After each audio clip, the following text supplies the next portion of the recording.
2 days before we were supposed to fly out, I got 3 back-to-back charges on my phone while I was sitting at my kitchen table in Aurora, Illinois, half listening to a work call and thinking about pasta and museums and how this Italy trip was going to save our relationship. The merchant names looked like a joke at first: Tuscan Silent Sanctuary, private driver, wellness consultation, and the total was so high my stomach went cold. I walked into the bedroom holding my phone like evidence, and Megan was packing like she was going to a photo shoot, not a couple's vacation. I asked her what the charges were, and she did not even flinch. She told me she booked herself a private retreat in Tuscany during our trip because she needed space to reset, and she said it like it was normal, like I should be proud of her for choosing herself on my dime. Then she hit me with the part that made it worse. She said I could do my guy stuff in Rome while she did her healing. Like I was a babysitter for her luggage, not her boyfriend. I tried to keep calm, asked why she hid it, asked why she used my card, and she just smiled and told me I always overthink, like my reaction was the real problem. That night, after she fell asleep, I opened my laptop and found the confirmation email she forgot would hit my inbox too. For nights, private, non-refundable, and a note that said to keep the location confidential for privacy and content. That last word, content, is what made me sit up straight, because it told me this was not just about peace. It was about a performance. I still got on the plane with her because I wanted to believe the woman I fell in love with was still in there somewhere. But the second we landed, it became clear I was not her partner on this trip. I was her sponsor, and I did not realize it yet, but Italy was about to teach me the difference between supporting someone and being used by them. Italy hit us like a movie at first, I will admit it. The air in Rome had that warm stone smell mixed with espresso, and everything looked like it had been there forever, like the city did not care about your relationship problems. The first day went almost normal. We walked past the Colosseum, we ate too much carbonara, and Megan took photos of her shoes on the cobblestones like she was auditioning for a travel brochure. She held my arm, but her grip felt light, like she was touching a railing, not a person. By day 2, the shift happened.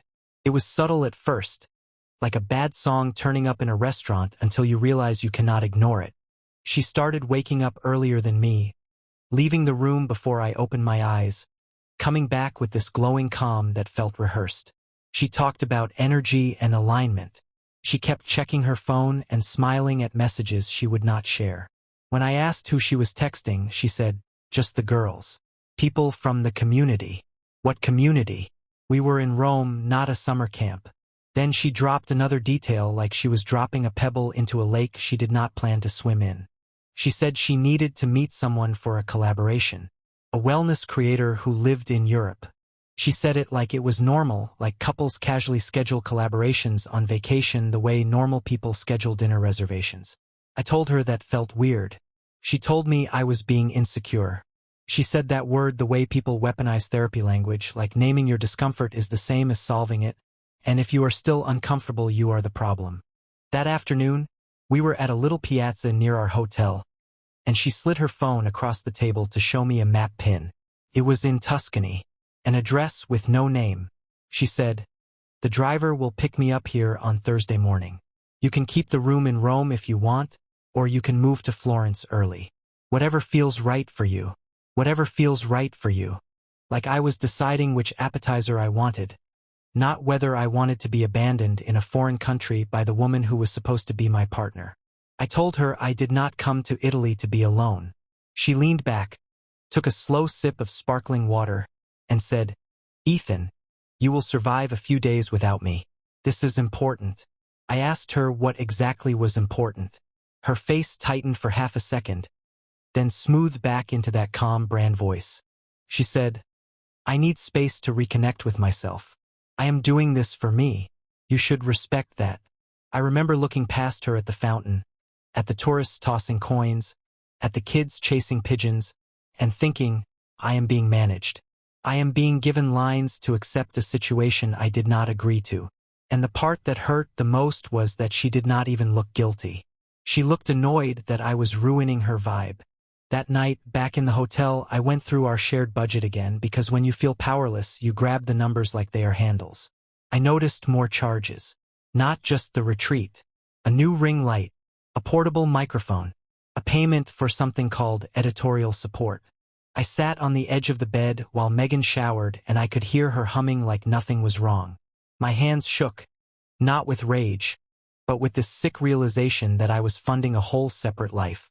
Thursday morning came like a deadline. Megan got dressed in this soft beige outfit that looked like she was about to teach a meditation class on a cliff. She kissed my cheek quickly, grabbed her tote, and said, "Be good. Explore. Maybe go to that soccer thing you talked about." I had not talked about a soccer thing. I barely follow soccer. She was handing me filler. She walked out of the hotel room, and I followed her down to the lobby because part of me still thought if I showed her my face, if she saw the hurt, she would stop. In the lobby, a man in a black coat stood by the door with a sign that had her name. Megan lit up. She hugged him like he was an old friend. She did not hug me like that anymore. She turned back to me and said, "I will text you when I get there." I said, "Megan, do you even want me here?" She paused, and that pause was longer than any answer she gave all week. Then she said, "Of course. Do not be dramatic. We are in Italy." And then she walked out. The climactic moment of Act 2 was not her leaving the hotel. It was what happened an hour later, when I got an email notification that made my stomach drop harder than any plane turbulence ever has. It was from my credit card company. An alert about an attempted charge that was declined because it exceeded my daily limit. Merchant. Tuscan Silence Sanctuary. Additional services. 2,000 euros. Additional services. After she already paid the deposit. After she already left. Called her. Straight to voicemail. I texted. No reply. I tried again. Nothing. Then another email came in. She had changed our return flight. Not the dates. The seats.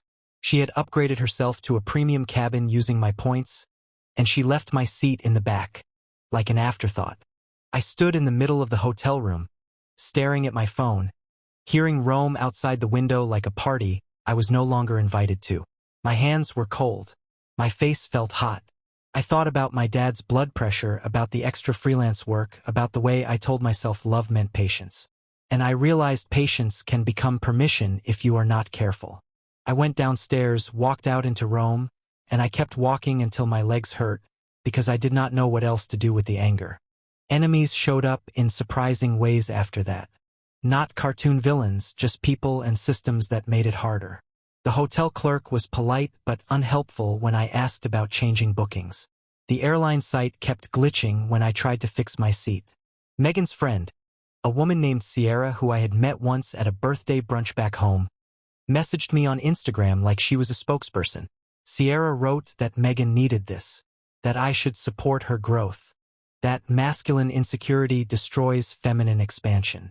I stared at that message so long I started laughing, because it was so ridiculous I could not even be offended properly. Feminine expansion. I was sitting in a hotel room in Rome that I paid for, being lectured about expansion by someone in Chicago eating acai bowls. I messaged back one line. "Tell Megan to call me." She responded with a thumbs down emoji. That was when I realized I was not just dealing with Megan. I was dealing with a whole narrative she had already built around me, where I was the obstacle in her story. And once somebody casts you as the villain, they stop listening to your side. The situation was not getting better. It was getting sharper. The day after Megan disappeared into Tuscany, I took a train to Florence because staying in Rome felt like sitting in the exact place you got dumped. Florence was supposed to be romantic for us. Instead, it felt like I was carrying a suitcase full of disappointment through a city that did not care. I checked into a smaller hotel near the Arno, the kind with a narrow elevator and a front desk guy who looked like he had seen every kind of tourist heartbreak. His name was Marco, and he had that calm confidence some people have where you can tell they have lived through things and survived. When he asked if my wife was arriving later, I said, "She is on a retreat." He raised his eyebrows like he understood more than I said. He handed me my key and said, "If you need anything, you tell me." That night, I sat in the lobby because my room felt too quiet. An older American couple was there, maybe late 60s, wearing matching fleece jackets like they had mastered vacationing. They asked if I wanted to join them for a glass of wine because they noticed I looked like someone had been hit by a truck emotionally. The husband's name was Harold, the wife's name was Denise, and they were from Michigan. They had that Midwest kindness where they will talk to you like you are family after 5 minutes. I did not plan on dumping my life on strangers, but something about their normal warmth made it spill out. I told them the basics. Couple trip. Girlfriend turned it into a solo retreat. Money. Silence. I tried to make it sound less pathetic, but Denise reached across the little table, patted my hand, and said, "Honey, that is not a retreat. That is abandonment with essential oils." Harold nodded and said, "Son, you are allowed to be angry. You do not have to swallow it and call it growth." They were the unexpected ally I did not know I needed, not because they solved anything, but because they reminded me I was not crazy. I was not insecure for wanting a partner who acts like a partner. Marco, the hotel guy, overheard parts of it as he walked by, and later he pulled me aside near the front desk. He spoke quietly, respectful. He said, "In Tuscany, these retreats, they use drivers, they use secrecy, but it is still a business.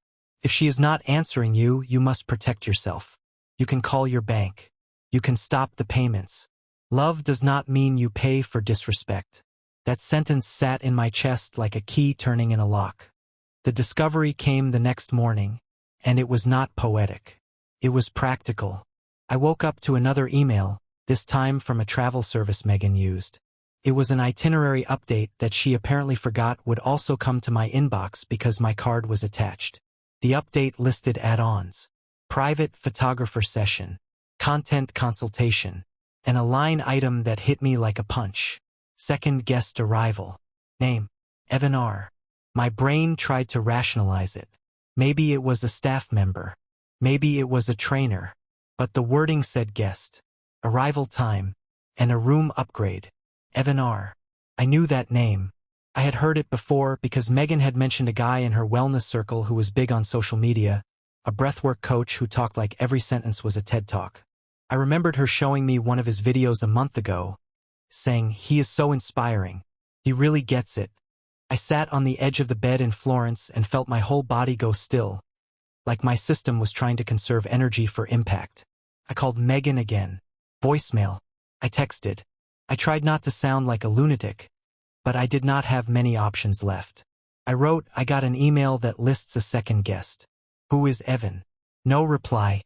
An hour later, Sierra messaged me again, like a guard dog. She wrote, "Stop interrogating her. She is healing." Healing. Sure.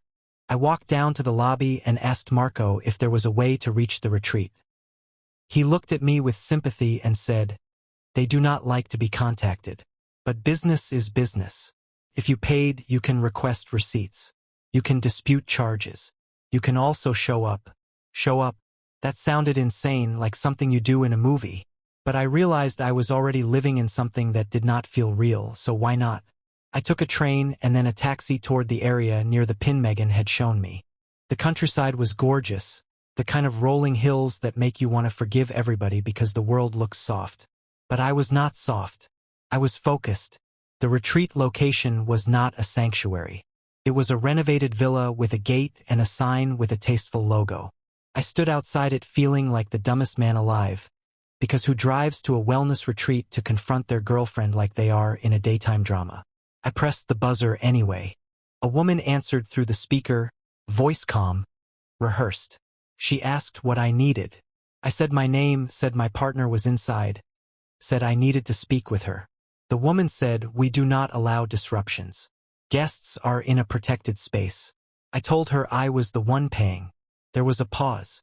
Then she said, "Financial arrangements are private."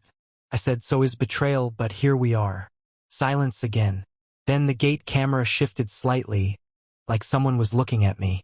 The climactic moment of Act 3 came when the gate opened just enough for a man to step outside. He was not staff. He was wearing one of those linen shirts that makes people look like they have never been stressed in their life. He smiled like he had practiced it. He said, "Hey man, can I help you?" It was Evan. He said my name like he knew it, like Megan had told him all about me, like I was a character in the story she had already written. I felt my hands curl into fists, then force them open. I said, "Where is Megan?" He held his palms out, calm, like I was a wild animal. He said, "She is not available right now. She is doing deep work." You need to respect that. I stared at him and realized he was not afraid of me. He was annoyed, like I was a customer complaining. I said, "You are the second guest on my card." He smiled again, smaller. He said, "I am here professionally. This is collaborative."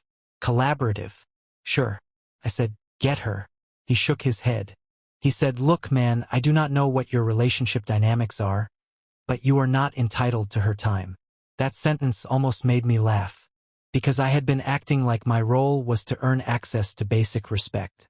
At that moment, the front door of the villa opened behind the gate, and Megan walked out onto the stone path, barefoot, wrapped in a shawl, like she was floating through a commercial. She saw me and her face flashed with something sharp, panic or anger. It was hard to tell. Then she replaced it with that calm expression she had been wearing all week.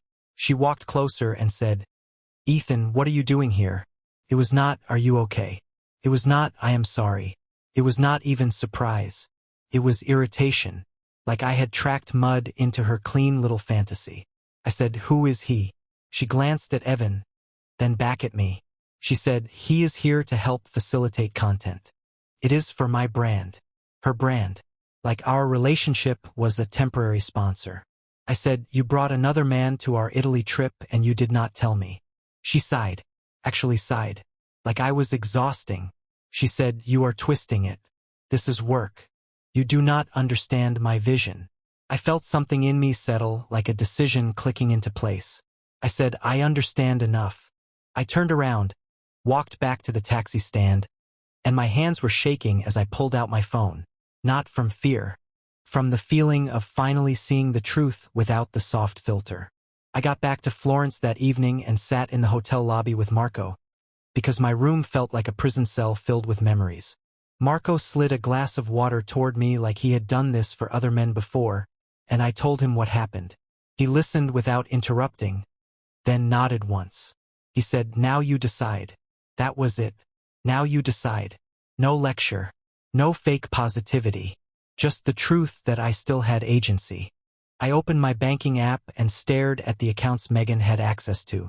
We were not married, but we lived together, and after 2 years of building a life, I had made the mistake of mixing money with love in ways that were too trusting. Megan had my card on her phone. She had access to our joint travel fund. She had become used to me being the steady ground beneath whatever version of herself she wanted to try on. I called my bank. I froze the card. I removed it from digital wallets. I changed passwords. I moved money out of the joint travel account back into my personal account. I did it all in silence. My jaw clenched so hard it hurt. Then I booked a one-way flight home. Not next week. Not after the trip. The next morning. Florence to Chicago with a connection, the kind of miserable travel day that makes you feel like a wrung-out towel.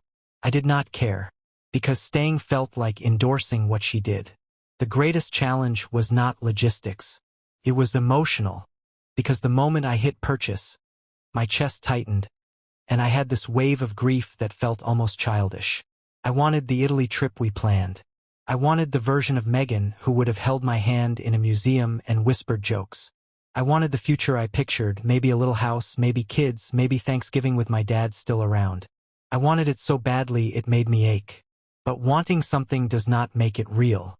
Megan called me that night for the first time in days, and I knew she only called because she finally noticed the money shut off.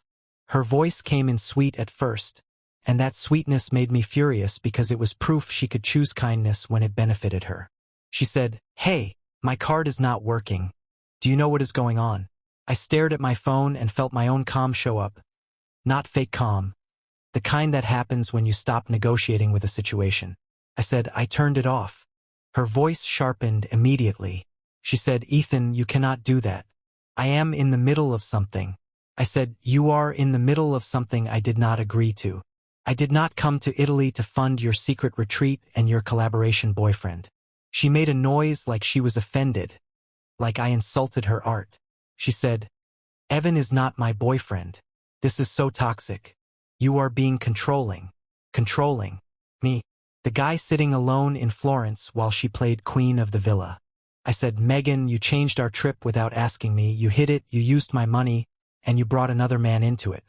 If you want to live like you are single, then you can pay like you are single. She went quiet. Then she did something that made my stomach flip. She started crying, but it sounded performative, like she was turning on a faucet. She said, "I cannot believe you would abandon me here. You are punishing me for growing."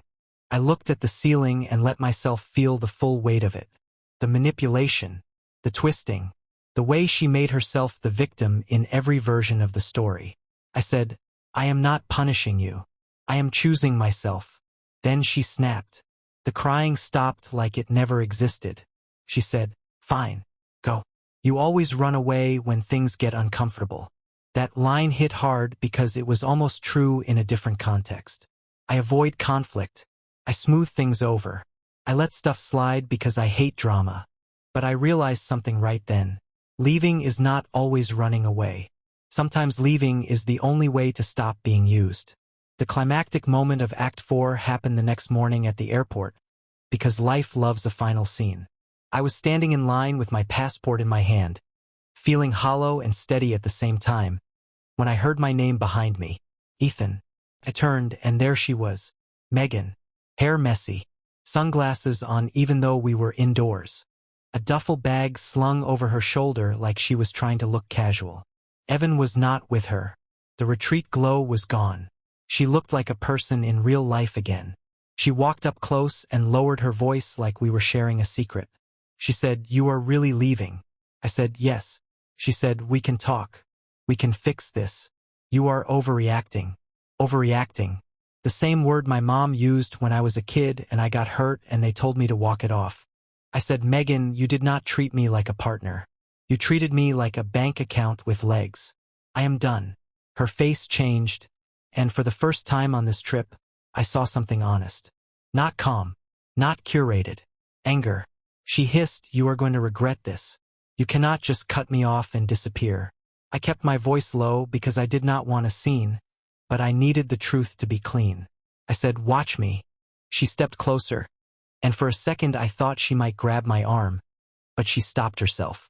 She glanced around, realizing people were watching.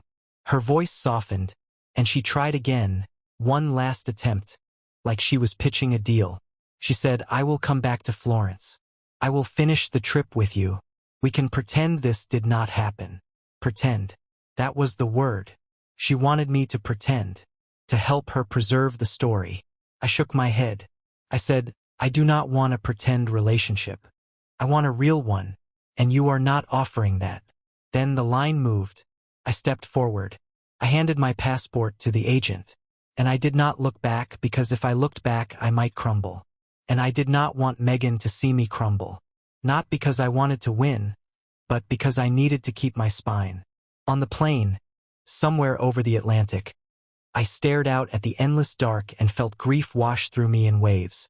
It was not just her. It was everything I thought we were. And underneath that grief, there was a quiet relief that felt almost guilty. Like my body was saying, "Finally, finally you stopped pretending too." When I landed in Chicago, the air smelled like winter and jet fuel and that specific O'Hare mix of coffee and impatience. I took the Blue Line home because after spending money like crazy in Italy, I suddenly wanted the normal grind, the simple rhythm of people minding their own business. The train rattled through the city, past brick buildings and graffiti, and those industrial stretches that always make you feel like life is more complicated than the postcards. Hank lost his mind when I walked in the door. His whole body wagged like it was trying to apologize for the world. I sat on the floor with him and pressed my face into his fur for a second longer than I want to admit, because sometimes a dog is the only thing that makes you feel like you still belong somewhere. Megan did not come home for another 3 days. I know because I checked our door camera notifications like a man who did not want to care but still cared. When she finally walked in, she looked at the apartment like it offended her. She saw the suitcase in the corner and the empty spot on the counter where her expensive supplements used to be, because I had moved her stuff into bins. Not tossed out, not destroyed, just separated. A boundary in plastic. She stared at me and said, "So you really did this?" I said, "I really did." She started in with the speeches, the ones that sound like a podcast, about how relationships need freedom, about how I should have supported her, about how money is control. I listened longer than I should have. Then I held up my hand. I said, Megan, I am not debating my worth with you. I am not arguing about whether basic respect is too much to ask. You made choices. Now I am making mine. She laughed, bitter. She said, you are acting like I cheated. I took a slow breath because this was the moral dilemma part one did not expect. In her mind, maybe she did not cheat.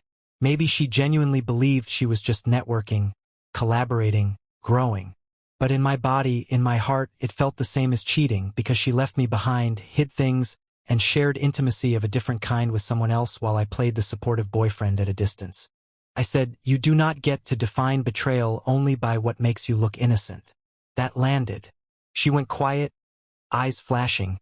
Then she grabbed one of the bins and shoved it toward me like she could make me carry the weight. She said, fine. I will leave. And you will realize you threw away something special because you could not handle a strong woman. I almost smiled at that, not because it was funny, but because it was predictable. She needed me to be weak in her story so she could be strong. She could not accept that I was simply done. She left that night. I watched her go from the window like a person watching the last car of a train disappear, knowing it is over but still feeling the pull of what could have been. The weeks after were weird, quiet in a way that felt both peaceful and haunting. Friends texted, asking if I was okay, and I gave the same answer every time. I am okay, just tired. Caleb came over with pizza and 2 beers and we sat on my couch watching a dumb game show because sometimes you do not need advice, you need distraction. My dad called and asked how Italy was, and I told him I came home early. He did not push. He just said, come by Sunday, I will make chili. And that simple offer almost made me cry, because it reminded me not everything in my life was unstable. Megan posted online like nothing happened. That was the final twist of the knife. Photos in Tuscany, soft lighting, captions about surrendering and choosing yourself, comments full of heart emojis and people calling her brave. She never mentioned me. I was erased like a sponsor who ran out before the campaign finished. Part of me wanted to comment, to expose her, to throw the truth into her perfect little feed, but I did not.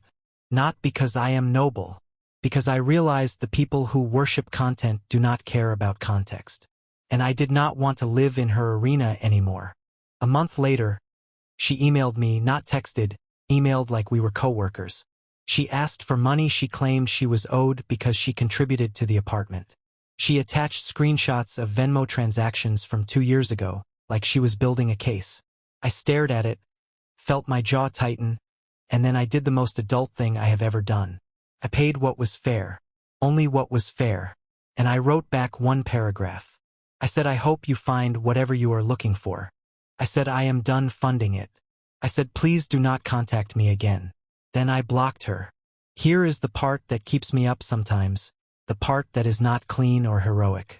I still miss her sometimes, not the version of her that treated me like an accessory, but the early version, the one who used to dance with me in the kitchen while pasta water boiled, the one who would fall asleep on my shoulder during movies and pretend she was not tired. I miss the idea that we were building something, because losing an idea can hurt as much as losing a person. But I also think about that moment in the hotel in Rome when she said I could do my guy stuff while she disappeared into her retreat. I think about how small she made me, how casually she did it, and how I almost accepted it because I wanted peace. And I am learning that peace you buy by shrinking yourself is not peace. It is a slow kind of self-betrayal. If there is a moral here, it is not something pretty you print on a mug. It is messy. Love requires generosity, yes, but generosity without boundaries turns into debt, and debt turns into resentment, and resentment turns into a person you do not recognize. I do not know what Megan tells people now. Maybe I am the villain. Maybe I am the ex who could not handle her growth. Maybe she has a whole audience nodding along. What I do know is this. I came home. I fed my dog. I sat with my dad on a Sunday and ate chili. I paid my bills with money I earned, not money I lost to somebody else's performance. And I started asking myself a question I avoided for too long. If someone wants a solo life, why am I paying for it? I do not have a perfect ending. I have a quieter apartment and a steadier heartbeat. I have fewer illusions. And I have this uncomfortable new strength that shows up when I think about Italy. Not the scenery, not the food, but the moment I finally chose myself in real time. And if I ever go back, I think I will go alone on purpose.